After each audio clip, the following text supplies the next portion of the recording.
mais je peux les regarder et je peux imaginer que de base, il y a peut-être quelque chose qui fait qu'un toboggan 2 fois plus grand ou qu'une piscine ou qu'un objet 2 fois plus grand, j'ai imaginé qu'il était peut-être 2 fois plus cher à produire. En fait, c'est peut-être pas vrai.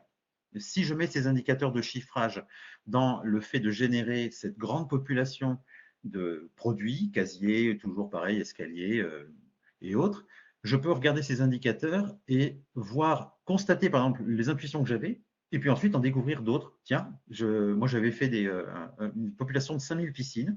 C'est très simple, on a les indicateurs et les coûts de production qui sortent, donc on a 5000 piscines, et puis d'un seul coup on se dit, tiens, il y a des piscines qui valent beaucoup plus cher. Il y a un bon qu'on n'avait pas imaginé, il y a un bon, tiens, dans des choses qui ne peuvent pas être calculées de manière linéaire.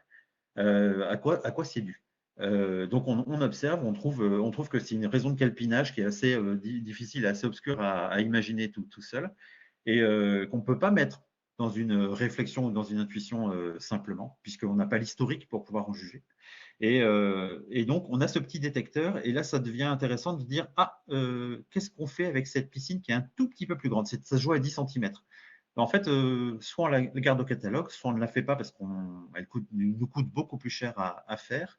Et comment on va la traiter? Est-ce qu'on resserre notre gamme à quelque chose qui est plus facile à produire, plus simple et puis moins coûteux?